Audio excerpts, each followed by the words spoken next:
Nós vamos falar sobre um tema muito debatido, que é o manejo de florestas naturais, né?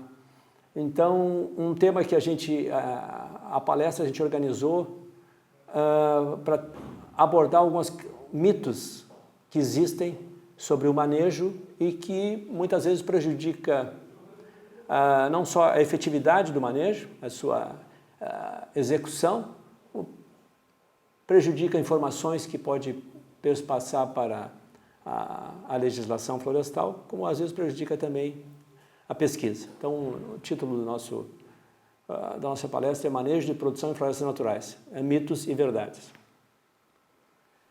O manejo, hoje, ele padece, às vezes, do peso da crítica da opinião pública, né? Em segunda instância, o manejo também tem um viés de crítica por parte da própria pesquisa, né? Se vê que alguns trabalhos, às vezes, são direcionados, têm a direção de tentar identificar algum erro no manejo. Então, a gente vai tentar abordar essas questões. Vamos falar também dos princípios do manejo e, nessa introdução, também falar sobre a importância da estrutura remanescente da floresta pós a exploração florestal. Com relação à opinião pública e científica, existem algumas colocações em trabalhos recentes que estimam que o ciclo previsto pela legislação, varia entre 25 a 35 anos, que o ciclo é pequeno e sugerem ciclos acima de 100 anos. Vamos debater isso, se isso é viável ou não. Outros trabalhos sugerem que o manejo florestal e a exploração florestal fazem uma destruição biológica e comercial nas florestas. Nós vamos tentar avaliar se isso é realmente se configura realmente assim. Outro trabalho aqui que nós estamos vendo que sugere que o ciclo para recuperar a estrutura diamétrica inicial precisaria ter 100 anos. Também é colocado que as florestas têm árvores extremamente velhas, né? Nós vamos analisar essa questão de ter árvores extremamente velhas na floresta e então, se tem árvore extremamente velha, pouco se saberia sobre como manejar as florestas. Ok, vamos começar então pelo princípio. O que significa realmente manejar uma floresta? O objetivo principal de uma floresta em que foi permitido pela legislação ela ser manejada, em que ela está oficialmente legal para ser manejada, é a condução do povoamento a um maior incremento. Também a ter produtos comerciais. No nosso caso, que nós estamos debatendo, seria a madeira. Essa produção ela deve ter uma viabilidade econômica. E, por último, uma exigência do manejo é que tenha uma garantia de produção contínua. Então, quando nós não estamos utilizando uma floresta com o fim de parque ou com o fim de recreação ou outra atividade X, os objetivos principais são isso, do manejo. Não tem outro objetivo para uma floresta de produção que não estejam dentro desse escopo. Qual é o princípio básico da floresta? O princípio básico do manejo. O princípio básico do manejo é que grande parte ou a maioria das espécies, grande parte das espécies que vão ser manejadas precisam de mais luz. Esse trabalho que nós participamos, no estado do Acre, a gente pode ver que as árvores que está ali colocado nível de exposição de luz no nível 3, onde estariam praticamente com nenhuma luz na copa, tiveram em média um incremento baixo, 0,28 centímetros de incremento em centímetros por ano. As árvores com parcialmente luminosidade na copa já tiveram 0,49, quer dizer, já melhorou. E as árvores com luz total na copa praticamente duplicaram o incremento em centímetro. Então, daí a importância da luminosidade dentro do manejo. Então, quer dizer, as aberturas que são feitas no manejo florestal, com a extração, em sua grande maioria, para a grande maioria das espécies, pode ser benéfica para um melhor incremento, para aquele princípio que nós estivemos falando do manejo, que é melhorar o incremento, tornar a floresta mais produtiva. Nós estamos falando de uma floresta de produção, em que o produtor quer tirar uma determinada renda dessa floresta. Qual é a diferença entre o manejo florestal e outros usos do solo? O manejo florestal tem de florestas naturais, né? Manejo de florestas naturais. Ele tem uma vantagem sobre qualquer outro uso do solo. Qual seria? Ele mantém praticamente toda a cobertura florestal. Então, como a gente pode ver nessas figuras aqui, nesses modelos desenhados, sempre fica uma estrutura remanescente, né? E se formos olhar o manejo atual, nesse outro desenho, que a gente mostra a visão superior, como se fosse, como hoje é manejado por hectare, como ficariam as copas das árvores. O que seria extraído, normalmente, são 4 a 5 árvores. Não seria superior ao que está indicado aí.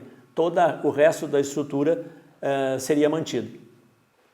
Como pode ser visto no filme que nós vamos mostrar agora rapidamente, numa área pós-exploração, a cobertura e a vegetação florestal se mantém praticamente intacta. Pode-se ver que até as copas estão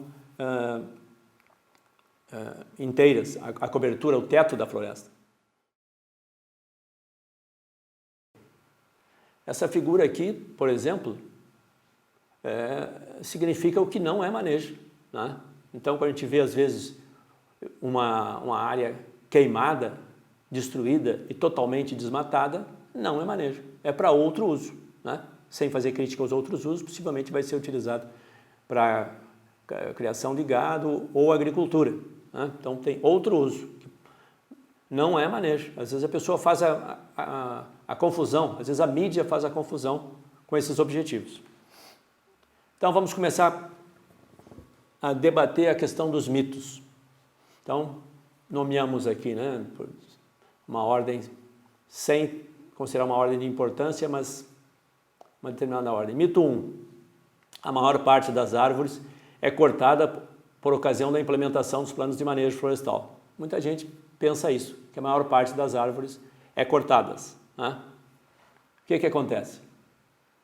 Na verdade, nossos estudos sobre a estrutura remanescente indicam que 88,74% da estrutura de unidades de árvores é mantida na floresta e que somente 11,26% é que é o removido. Mesmo dentro desse 11%, tem que ficar 10% desse 11%, que seriam as árvores matrizes que devem ser mantidas. Então, não é verdade. Essa estrutura aqui que a gente fez, essa estrutura remanescente, né, é um gráfico que indica a distribuição das classes, do número de árvores por classe diamétrica. Então, a gente vê que a concentração maior fica abaixo da classe de 45. Mito 2. As melhores árvores são retiradas do manejo de florestas naturais, prejudicando a recuperação da floresta. Então, tem essa informação, né? Mas o que acontece na verdade? Nós podemos ver aqui, ó, normalmente as árvores muito grandes e as árvores muito velhas já começaram com podridão e com ocos, já começaram com problemas fitossanitários. Então, normalmente, e a gente vai abordar isso com mais clareza logo em seguida, o que são retirados são árvores extremamente velhas, que já atingiram a sua senescência e a sua estagnação. Então, não são retiradas as melhores árvores. Existe uma confusão, porque elas são as árvores com diâmetro maior. Existe uma confusão com a floresta plantada. Com a floresta plantada, quando se retira as árvores com diâmetro maior, está se retirando as árvores que tiveram sucesso e são as melhores. Não é o caso da floresta natural. Quando você tira as árvores mais grossas, está tirando normalmente as mais velhas. E são maiores porque são mais velhas, estão há mais tempo no talhão. Mito 3. Se a floresta não recupera o volume extraído durante o ciclo que nós consideramos, né, que a legislação considera entre 25 ou 35 anos, de acordo com o caso, se a floresta não recupera o volume extraído durante o ciclo, o manejo não é sustentável. Então, isso é um equívoco que, apesar de já ter sido estudado nos últimos 50 anos, já ter trabalhos antigos, o pessoal passa batido nisso. O que acontece? É extraído uma determinada quantidade de madeira da floresta, 40, 30 metros cúbicos, a legislação só permite 30 metros cúbicos, vamos dizer 30, e durante um determinado tempo é esperado que retorne o volume inicial, e se não voltar é considerado que a floresta não é sustentável. Isso não tem sentido, nós vamos ver por quê.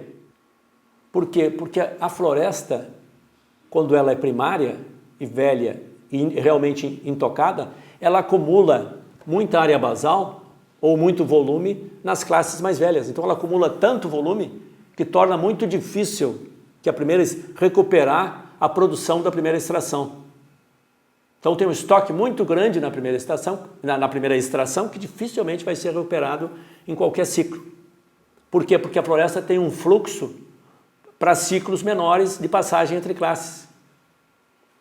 Então nós podemos ver aqui nesse desenho, foi um estudo feito nesse gráfico, um estudo feito em Sinop, no Mato Grosso, que a área basal acumulada nas classes superiores, acima de 60, tem quase 70% da área basal da floresta. Ou seja, é uma área basal muito grande, porque a floresta passou, nós vamos ver depois em detalhe, o seu ponto de corte, o seu ponto ideal. Mesmo na natureza, a floresta tem um determinado ponto ideal de corte. Ela passou, acumulou demais, ficou um número muito grande de árvores sobreviventes, né, que conseguiram sobreviver, passaram a sua época de morte, a maior parte delas, porque as árvores, por cada espécie, tem uma classe preferencial, ou seja, um período em que ela vai começar a entrar em senescência e morrer. Passou, algumas conseguiram sobreviver, fizeram um falso estoque superior que dificilmente vai ser recuperado. Vocês podem ver nessa foto aqui, o rapaz parece que vai entrar dentro da árvore para poder cortar ela de tão grande que é o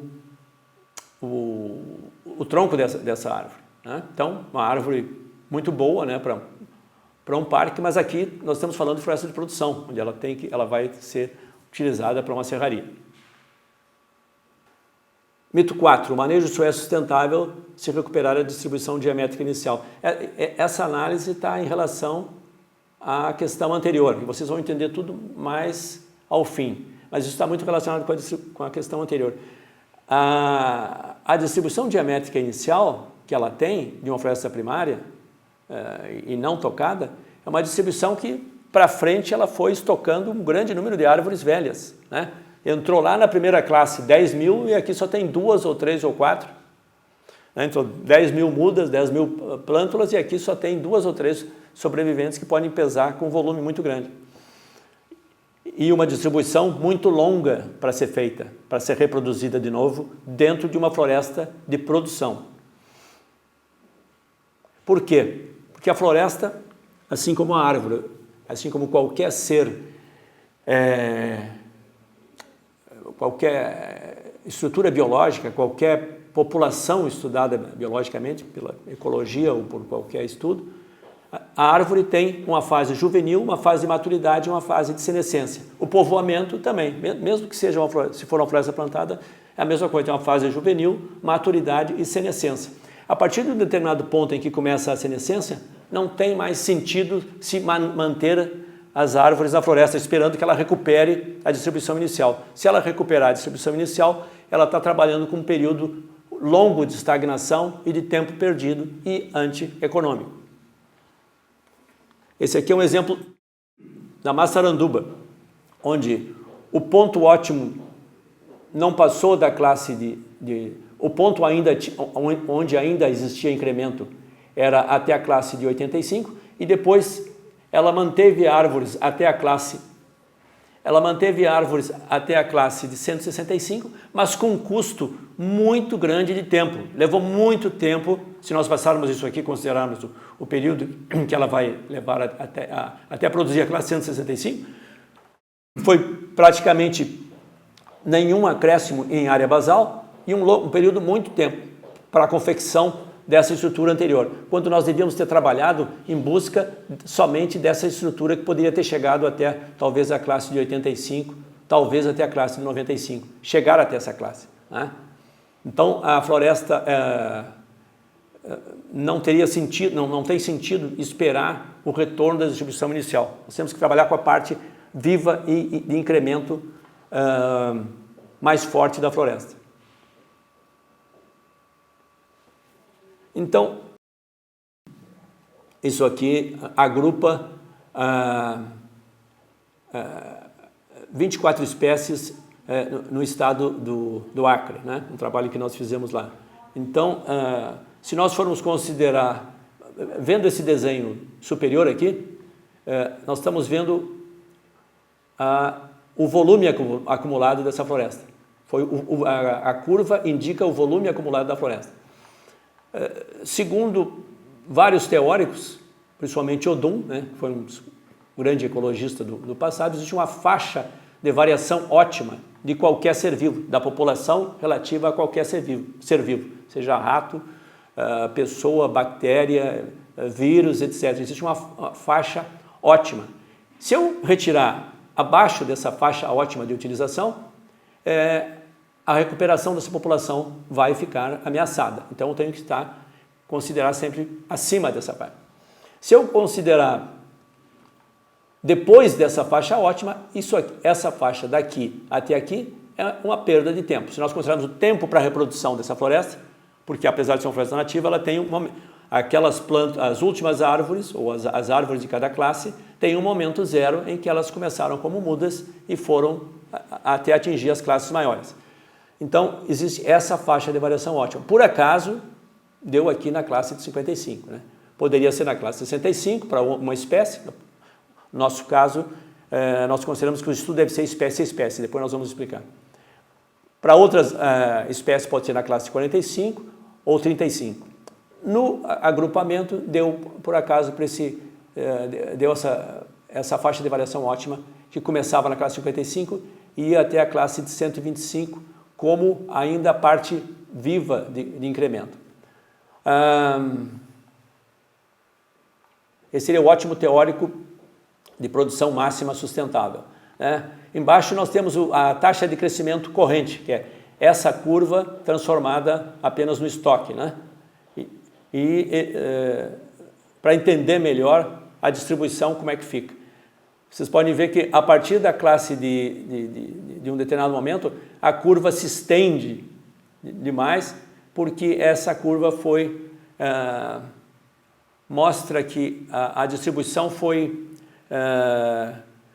acontecendo e pesando para um lado, porque passou o seu ponto ótimo. Passou o ponto em que a estrutura da floresta deveria ter sofrido intervenção. Se formos considerar, fazendo o trabalho com relação a Itaúba, que nós temos informação dendrocronológicas da Itaúba, a gente pode ver num povoamento que, teoricamente, considerando o tempo de passagem, se fôssemos considerar as últimas árvores, as árvores mais velhas, cada árvore é originária de um período em que ela foi se desenvolvendo. Cada classe diamétrica tem um período diferenciado. Se formos considerar as últimas árvores, as mais velhas, elas seriam originárias de um momento onde houve um ponto de estagnação de quase 300 anos. Então tem árvores mais velhas, porque passaram o seu ponto de intervenção na floresta. Se fôssemos considerar uma floresta no Mato Grosso, a agarapeira, que é a Apoleia leucarpa, teoricamente as últimas árvores teriam passado o seu ponto de corte um mínimo de 128 anos. As últimas árvores, as mais velhas. Se formos ver para o Angelim Pedra, Hymenolobium excelsum, o mesmo fato. Quer dizer, as árvores mais velhas são originárias de um ponto onde poderia ter havido uma estagnação muitos anos antes. Então, a floresta atingiu o seu ponto ótimo e passou. E como não houve extração, como ela não foi mexida, né, não era ainda uma floresta com objetivo de ser produção, ela passou o seu ponto ótimo muitos anos. Mito 5. Então, esse mito 5 aqui a gente reuniu 2. A retirada de somente 30 metros cúbicos, né, como a legislação prevê, é ideal e sustentável para toda a Amazônia. E mito 6, o ciclo deve ser fixo e de 35 anos no mínimo. Então tem esses debates muitas vezes que aparecem, né? Será que a retirada de 30 metros cúbicos é ideal para toda a Amazônia? A Amazônia é gigantesca, a área da Amazônia, né? Tem vários sítios diferenciados, vários agrupamentos de espécies diferenciados, várias combinações de espécies diferenciadas, vários incrementos. Às vezes uma espécie aparece numa região, cedro, não aparece em outra. Às vezes a Itaúba, mesmo dentro do estado do Mato Grosso, ela tem zonas preferenciais. Então, será que 30 metros cúbicos é o ideal? E 30 seria um número mágico? Podemos esquecer todo o resto, podemos esquecer que tem que deixar uma distribuição diamétrica ideal e daquelas classes que incrementam mais? Então, isso que nós vamos debater. Primeiro, vários trabalhos têm sido feitos que provam que existem vários incrementos por metro cúbico por hectare por ano na floresta amazônica, considerando os grupos de espécies, considerando o grupamento das espécies. A legislação considera apenas 0,86, mas tem trabalhos, como o segundo aqui de Pinto, 2008, fala de 4,86 metros cúbicos. O que isso representaria, então, se fosse relacionar sempre esse incremento com ciclos de 15 anos, é isso? Só para pensar. Silva, Iguchi, Vale, Costa, Medeiros, etc., encontraram valores entre 1 a 1,9. Né? Então, ciclos que poderiam fazer variar essa extração de 30 metros cúbicos, de serem reduzidos de 16 a 30 anos. Então, há incrementos diferentes, né? Colpini, em 2010, no Mato Grosso, fala em incrementos de 2,3 metros cúbicos. E tem um trabalho nosso de 1,2 metros cúbicos por hectare por ano. Então, tem vários incrementos diferentes. Na verdade, os incrementos deveriam ser, talvez, avaliados, né, pelas instituições de pesquisa, pelas várias universidades que têm distribuídas na Amazônia, instituição de pesquisa, ser avaliado por micro-regiões para se estabelecer como é esse incremento. Em que pese que a gente acredita que dá para se fazer o estudo por espécie e trabalhar a questão por espécie e depois agrupá-la numa taxa do grupo todo, e não um número mágico para todas as espécies em conjunto, sem diferenciar as espécies, sem fazer a diferença. Então, podemos ver aqui que é questionável essa questão desse ciclo único de apenas 0,86 metros cúbicos por hectare por ano. Mas merece debate, né? Merece novas sugestões e opções. Aqui eu chamei a falácia dos 30 metros cúbicos, ou seja, eu deixo 30 metros cúbicos, eu extraio apenas 30 metros cúbicos. Isso garante a sustentabilidade da floresta? Nós acreditamos que não, porque se nós tirarmos das classes mais velhas, se eu retirar das classes mais velhas, esses 30 metros cúbicos possivelmente vai retornar, porque vão ficar árvores mais jovens com força para que possa retornar. Se eu, entretanto, tirar as árvores, tirar esses 30 metros cúbicos só de árvores jovens, como nesse caso aqui, será que vai recuperar algo? Eu acho que não vai recuperar o volume. Aí vai aparecer aquela questão, a floresta não é sustentável, só porque ela foi mal manejada, né? Voltando àquela questão do equívoco que tem que se achar que a árvore maior, as maiores que tem na floresta são as melhores. Às vezes elas não são apenas as mais velhas e já quase estagnadas. Então, nesse caso aqui, um desenho, simulação, né, nesse gráfico, em que nós tiraríamos só árvores da parte mais jovem da floresta, aguardando. Isso aqui realmente não foi feito, foi uma simulação, né, aguardando que as árvores velhas recuperassem. Não teria recuperação. Não voltaria dos 30 metros cúbicos. Ou a quantidade que fosse extraída. Vamos para o mito 7. Protegemos as árvores quando elevamos o DAP mínimo de corte. Isso está muito em voga, a gente vê que a legislação, vendo o grupo das espécies, né?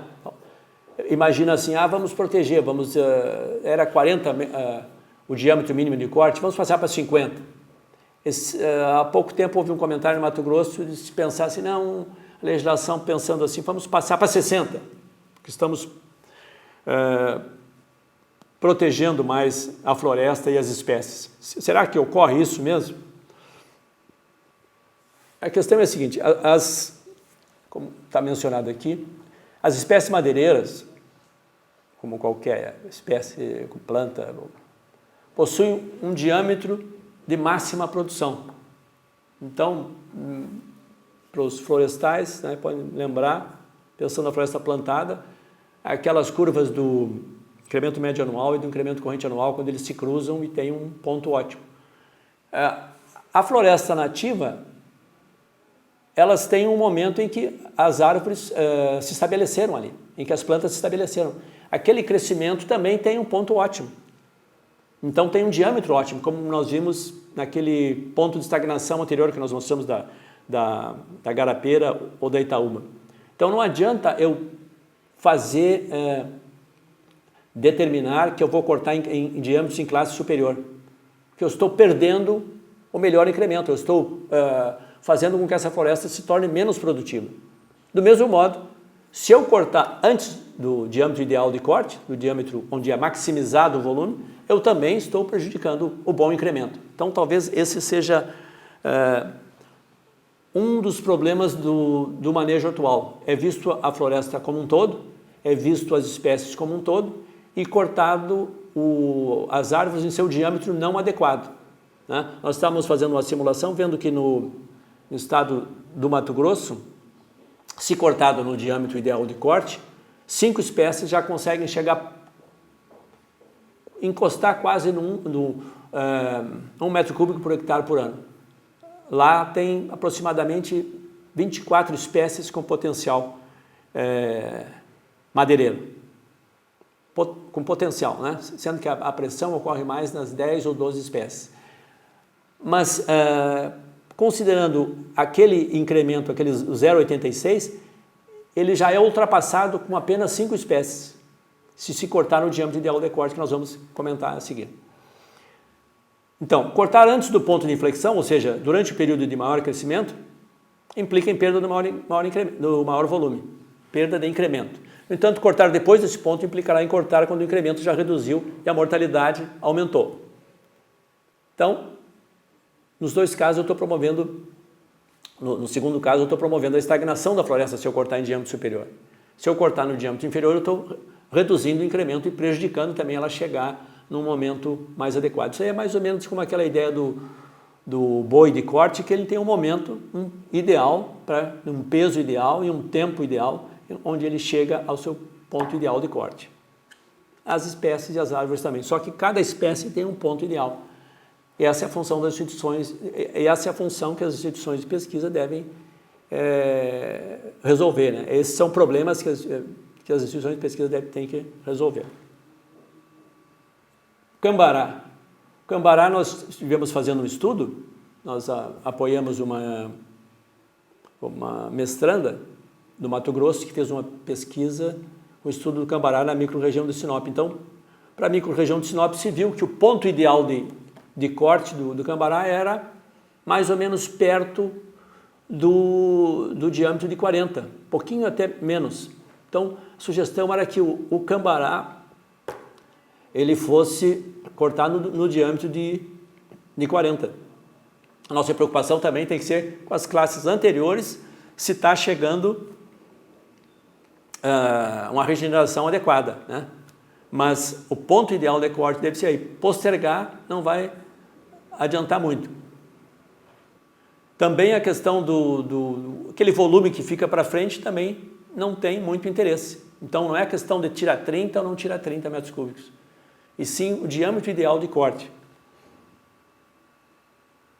A Cupiúba, mesmo a menina fez um trabalho, a estudante fez um trabalho com a Cupiúba, utilizando informações de dendrocronologia, que pega do ano 0 da árvore até a retirada dela na exploração. A Cupiúba bateu nos 50. Então, no caso,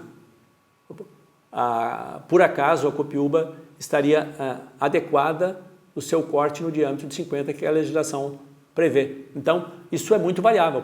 Podemos encontrar alguma espécie no futuro que seja diâmetro de 60 ou mais. Então, a questão é a busca desses diâmetros ótimos ou ideais de corte, onde é maximizado o crescimento da floresta, onde a partir dali, onde é maximizado o crescimento da espécie, onde a partir dali ela começa a perder incremento e aumentar a sua mortalidade. Mito 8. São necessárias mais árvores matrizes para garantir a sustentabilidade. Também vimos que a legislação, por um equívoco antigo, quando foi instaurado o manejo no Brasil, ficou repetindo essa questão das árvores matrizes. Atualmente é colocado 10% e se prevê-se mais, em algumas situações, de 15% de árvores matrizes.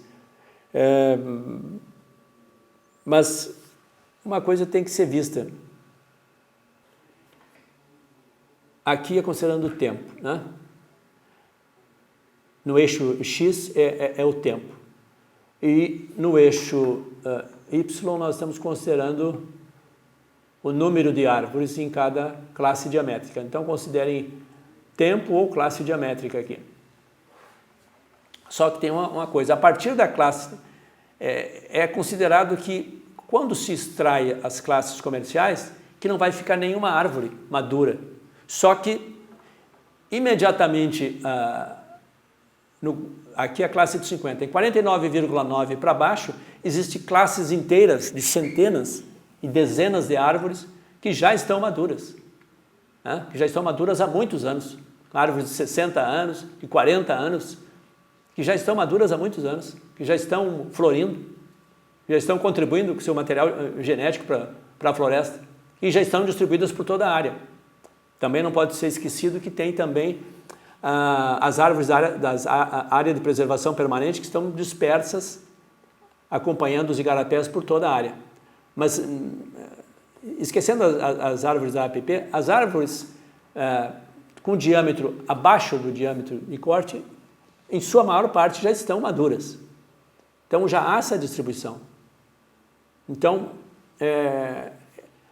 isso acho que foi retirado, foi baseado quando transpuseram métodos de manejo de outras regiões do mundo, onde deixava-se árvores matrizes para garantia de uma mudança de uso do solo futuro, e onde havia o corte raso. E se deixava algumas árvores para uma garantia de, se nós nos arrependermos de trocar isso para uma atividade agrícola e precisar de novo mudar para florestas, pensar em deixar algumas árvores. Não é o nosso caso. O nosso caso não se zera as árvores, não se zera o capital de árvores abaixo do diâmetro de corte. Fica um grande número de árvores que já estão maduras, que já estão produzindo há muitos e muitos anos. Aqui, vocês podem ver nessa figura aqui, isso aqui são árvores que vão ficar como árvores matrizes, da espécie Quale albiflora. Foi uma tese foi uma dissertação de mestrado de uma estudante do Mato Grosso. Então, o que fica é uma base muito grande de árvores, né? Não fica zero, como se pensa aqui. Essas árvores aqui têm acima de 30 centímetros de diâmetro. Essas árvores já têm uma idade, uma maturidade já bem avançada. Mito 9. Devem-se aumentar os ciclos para torná-los sustentáveis, né? Nós vimos naquela opinião científica, né? Lá no início, de alguns colegas na área científica, né? Alguns fora do Brasil, calculando que deve-se aumentar o ciclo para tornar-se sustentável. Então, nós estamos comentando aqui que eles estavam pensando naquela estrutura, né? Inicial que deveria ter, ou aquele volume inicial que nós vimos que provocaria estagnação da floresta. Vamos detalhar isso melhor. Ainda esse exemplo aqui da Massaranduba, que mostra que tem um determinado incremento, pequeno nas primeiras classes, maior nas classes intermediárias e depois começa a cair. O que isso implica? Isso implica que há um momento em que a floresta vai ter, ela em conjunto, o seu ponto de maximização. E a partir daí não adianta ficar árvores na floresta ou aumentar ciclo. Então, nesse cálculo que nós fizemos aqui, se tivesse cortado aos 50, ela já teria maximizado logo em seguida no espaço menor, um pouquinho acima de 60, num espaço menor do que 25 anos, menor do que 25 anos. A Massaranduba nós pegamos 3 áreas e consideramos onde é que ela maximizava. Nas 3 áreas, ela dava sua maximização com menos de 35 anos. Né? Pegando ela em menos de 35 anos, ela maximizava. Se ela maximizava em menos, eu deixar mais tempo na floresta, essa floresta de Massaranduba, que tinha partido de um determinado diâmetro de corte, era perda de tempo, era propiciar que a floresta entrasse em ponto de estagnação. Nossas simulações e estudos mostram que existe, já publicamos trabalho com relação a isso, um limite de diâmetro que deve ficar na floresta do ponto de vista de produção. Nós não estamos dizendo para fazer um parque ou recuperar como uma floresta como ela era inicialmente. Mas para conceito de produção existe um limite de diâmetro que pode ficar na floresta.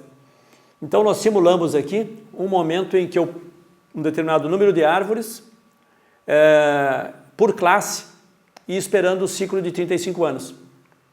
Então nós vimos que o Cambará, se tivéssemos deixado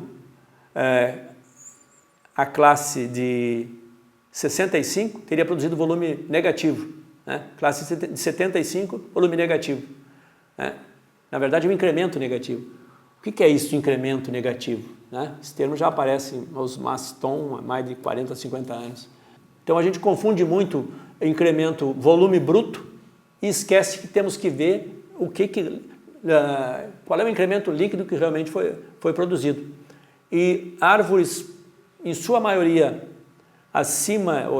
espécies florestais acima de 70 de diâmetro, não adianta deixar na floresta que elas não vão produzir mais volume líquido. O que isso significa? Significa que se eu deixar 100 árvores a partir de agora, de 70 centímetros, esperar 35 anos, essas 100 árvores vão ter morrido muito, muitas delas terão morrido, outras terão reduzido o seu incremento e o volume, comparando o volume inicial do ano 0 e 35 anos depois, vai ser menor que o inicial.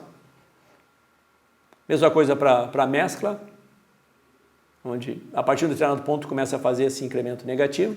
Mesma coisa para o cedrinho, para a garapeira.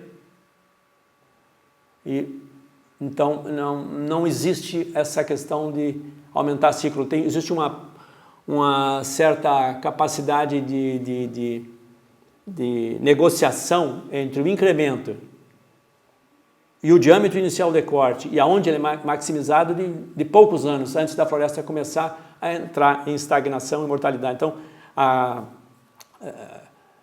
os ciclos podem variar por espécie, mas não podem se estender muito. Eles podem variar de 20, 25, 35 anos, mas dificilmente podem ser superiores a esses valores, porque no cômputo geral vão começar a não produzir volume. Não produzir o volume não é floresta de produção. Bom, vamos falar um pouco dos nossos trabalhos. Nós utilizamos muitos, como eu comentei, todo o tempo trabalhos de dendrocronologia, tem um laboratório especializado nisso. Fazemos levantamento junto com parceria com a empresa de consultoria Elabore, fazemos medições de grandes áreas no estado do Mato Grosso. Aqui são 100 hectares levantados, temos 200 hectares levantados lá pós-manejo, para termos a informação de mortalidade, o crescimento das espécies, etc. Estudamos as estruturas, podemos agora, através das ferramentas que existem de georreferenciamento, estudar melhor as estruturas das espécies, essa é a distribuição da Qualia albiflora. Já temos bastante resultados sobre o padrão de crescimento das espécies, principalmente as espécies principais comerciais, como a gente comenta sempre. O foco da pesquisa deve ser nas espécies comerciais principais primeiro, para depois expandir. Porque, na verdade, não tem muitas espécies principais comerciais, né? Mato Grosso tem um potencial de 24, mas normalmente elas são focadas entre 10, 12, 15 espécies no máximo. Nós já estamos com um estudo dessas espécies, a mescla, cambará, cedrinho, copiúba, garapeira, estamos avançando para Itaúba, cumaru e mais algumas espécies. Quase que fechando o número de espécies principais que devem ser conhecidos seu padrão de crescimento no estado do Mato Grosso. Depois temos que ir para outras micro-regiões, né? Nós estamos na micro-região de Sinop, temos que avançar para outras micro-regiões. A gente já tem alguns resultados, né? Vendo que estruturas remanescentes resultam em recuperação diferente. Então, a gente está fazendo simulações com estruturas diferentes e considerando pontos de diâmetro ótimo de corte, onde a gente vai privilegiar as estruturas em que, por espécie, para depois ver o conjunto, por espécie, utilizando o diâmetro ótimo de corte. Então, a gente vê que as recuperações aqui são diferentes, né? Às vezes pode ser uma extração menor, mas com uma recuperação melhor. Quais são os novos caminhos que a gente tem pela frente? Novos caminhos seriam talhões com ciclo diferenciado. A gente imagina que pode-se chegar, inclusive com ferramentas como Modeflora, né? Pode-se chegar a fragmentação dos talhões em agrupamentos de espécies preferenciais, onde pode-se trabalhar com crescimentos diferentes e, portanto, com ciclos diferentes. O manejo por diâmetro ótimo de corte, né? Então nós prevemos que tem que ser respeitado isso. Tem que ser discutido novas propostas de ciclo, né? Eu acho que essa questão de ciclo tem que ser muito bem equacionada, e novas propostas de manejo. Isso aqui é o que nós falamos nesse desenho aqui, dos talhões otimizados, em que tem diferentes agrupamentos de espécie, podem proporcionar incrementos diferentes dentro de um mesmo talhão. Então, trabalhar com subtalhões. Nós estávamos vendo que, mencionamos já, que o incremento pode ser muito melhorado se for utilizado os diâmetros ótimos ou as estruturas ótimas. Aqui nós estamos vendo um exemplo da simulação do cedrinho, onde ele pode quase triplicar o seu incremento, porque foi seguido um padrão diferente de extração. Então, para a discussão, a gente queria deixar algumas sugestões para discussão, para abrir isso, inclusive na legislação. A gente acha que o manejo deve ficar na mão, com todo o controle e monitoramento que deve ter a fiscalização, mas que ele não pode vir pré-definido de cima, né? Deve estar na mão do engenheiro que está manejando a floresta, né? Então, algumas sugestões seriam um ciclo de 25 anos, no caso da micro-região de Sinop, extração de 30 metros cúbicos, né? Continuando a extração antiga, né? Outra opção seria ciclo otimizado, entre 15 e 20 anos, mas respeitando os diâmetros ótimos de corte e com compromisso de tratamento silvicultural. Além, é claro, de uma coisa que a gente verifica como uma falta, que seria o manejo de baixo impacto, né? o manejo cuidadoso. É necessário para se pensar em ciclos menores e na secção de diâmetros ótimos e cortes, se pensar numa exploração bem cuidadosa para que o povoamento remanescente não seja muito destruído no abate. Então, deveria ser um compromisso. Outro ponto para discussão seria manejo por grupo menor de espécies e diâmetro ótimo de corte, ou seja, em que fosse negociado uma extração baseada em determinadas espécies, né, num determinado momento, com diâmetro, considerando o diâmetro ótimo de corte e, claro, com impacto reduzido, manejo de baixo impacto. Para quê? Para poder direcionar um incremento melhor e para poder direcionar também a questão do ciclo poder ser reduzido ou obedecido o ciclo do crescimento daquelas espécies, seja reduzido ou aumentado, mas obedecido o ciclo daquelas espécies. Então, o proprietário e o engenheiro florestal debateriam que espécies vão ser as espécies que devem ser exploradas e daí ser planejada a extração e o ciclo para ser apresentado aos organismos fiscalizadores.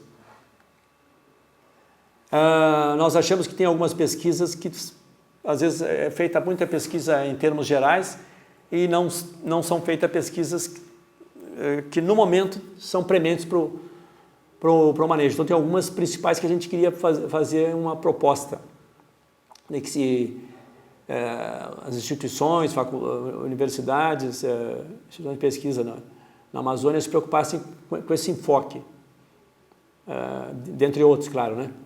Desenvolver técnicas de redução do dano ao povoamento, né, pós-exploração. Essas técnicas já existem, né? Aí, nesse caso, seria ver como é que se avalia isso mais efetivamente para que o órgão fiscalizador pudesse avaliar isso mais efetivamente.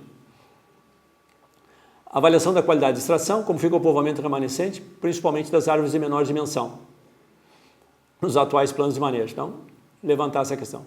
Avaliação da rede de estradas e pátio de rede de estradas. Como é que ela é planejada, essas redes de estradas e a extração? Será que ela está sendo bem feita? Né? Então, temos que verificar isso, porque existe um ponto ótimo entre a rede de estradas, densidade de estradas e o arraste. Isso também produz um custo menor se for bem planejado e também produz um dano menor. E tudo isso está amarrado à avaliação da qualidade de utilização do inventário 100%. Né? Na verdade, o inventário 100% foi feito como uma ferramenta para monitorar ou fiscalizar os planos de manejo. Na verdade, ele é uma ótima ferramenta de planejamento se o florestal souber usar bem. Pesquisas básicas. Achamos que é bastante importante se verificar a identificação botânica das espécies. Regionalizar isso por micro-região para dar uma ideia para os produtores que naquela micro-região realmente a Itaúba é realmente a que está se pensando, ou o Jatobá é realmente o que está se pensando. Então, ter programas de identificação botânica das espécies por micro-região. Né? Não uma responsabilidade só do produtor, mas das instituições de pesquisa fazerem programas para isso. Identificação da floração e seu relacionamento com a classe diamétrica. Isso é muito importante para aquele assunto que nós falamos das árvores matrizes, que imediatamente abaixo da classe diamétrica permitida de corte, já tem árvores que são produtoras de semente, né? Então, isso pode ser comprovado a identificação da floração e seu relacionamento com as classes diamétricas. Outro item, avaliação das densidades de estrutura por unidade de área. Ou seja, identificar espécie a espécie quais são as áreas preferenciais de determinada espécie, onde ela... Será que a estrutura da Itaúba num determinado ponto do Mato Grosso varia para a estrutura dela em outro ponto do Mato Grosso? Então, isso assim se começa a ter uma ideia de como é a abundância dela dentro do talhão, né? Que existem equívocos que relacionam tudo por hectare, né? Se tem menos de uma árvore por hectare ou não, isso é um equívoco. Cada espécie tem uma tendência natural de ter o seu número maior ou menor. É uma tendência natural dela, da população dela. Então tem árvores que num talhão de 1.000 hectares vai ter 3.000, tem outras que vai ter apenas 200, seja em qualquer local que ela vai ser. Isso não implica que ela seja rara ou não. O importante é se identificar. Às vezes a gente vê informações que dá informação do incremento médio apenas da espécie. Nós temos que saber o incremento por classe diamétrica. Dentro da floresta primária e pós-floresta primária, quando ela já tem maior abertura. Então, as simulações, quando se faz baseado só no incremento médio, são bastante falhas. Nós temos que saber qual o incremento da espécie em determinada classe diamétrica. Nas classes maiores, qual é o incremento? Senão, não se pode fazer simulações de longo prazo. Outro ponto importante que deve ser pesquisado é a mortalidade por classe diamétrica. Isso, as parcelas permanentes cumprem um importante fator nesse levantamento, saber nós termos essa informação por espécie para saber a partir de que classe diamétrica começa a incidir maior mortalidade. A gente sabe que tem espécies que vão até determinado diâmetro, a partir dali elas se tornam mais raras. Por quê? Porque ela foi feita para morrer antes, atingir a senescência antes. Então nós temos que identificar isso. Por isso que também não adianta, às vezes, supor que arbitrariamente se erguer o diâmetro de corte se a gente não sabe quando ela vai morrer. Avaliação da estrutura diamétrica por espécie também, né? Então é importante saber qual é a estrutura que ela tende a ter por espécie. Pesquisa aplicada. Temos que identificar o efeito do tratamento silvicultural por espécie e estrutura remanescente da espécie considerada. Identificação das classes diamétricas que merecem tratamento silvicultural. Então, muitas vezes se faz tratamentos gerais, onde se considera toda a floresta, se faz um rebaixamento da área basal de toda a floresta. Isso não tem muito sentido, que algumas classes diamétricas só que merecem receber mais luminosidade. Nós temos que saber quais são essas classes. Outras que já estão perto do topo já não têm mais interesse, perto do dossel superior. Temos que saber quais classes diamétricas em que se iniciam os problemas fitossanitários, podridões, ocos por espécie, etc. Temos que saber em quais classes, por espécie, em quais classes diamétricas começam os problemas de fitossanitários, né? Temos que fazer a modelagem do padrão de crescimento das espécies, espécie a espécie, por microrregião. Temos que identificar as classes diamétricas que maximizam o incremento e devem ser considerados como diâmetro ótimo de corte. Temos que identificar o ciclo de corte que maximize o volume por espécie ou grupo de espécie. Então temos que identificar qual é o ciclo que pode maximizar o volume, né? Não adianta eu ter aquele ciclo de 100 anos que o volume fica negativo. Começa a ficar mais baixo, como nós mostramos no exemplo da Massaranduba. Uma lacuna que também tem é a equação de equações volumétricas. Já começou no Sinop um trabalho de um estudante do Mato Grosso, fez uma dissertação de mestrado com equações volumétricas por espécie e microrregião. Então isso está faltando. E também uma lacuna que tem o rendimento de transformação nas serrarias por espécie comercial.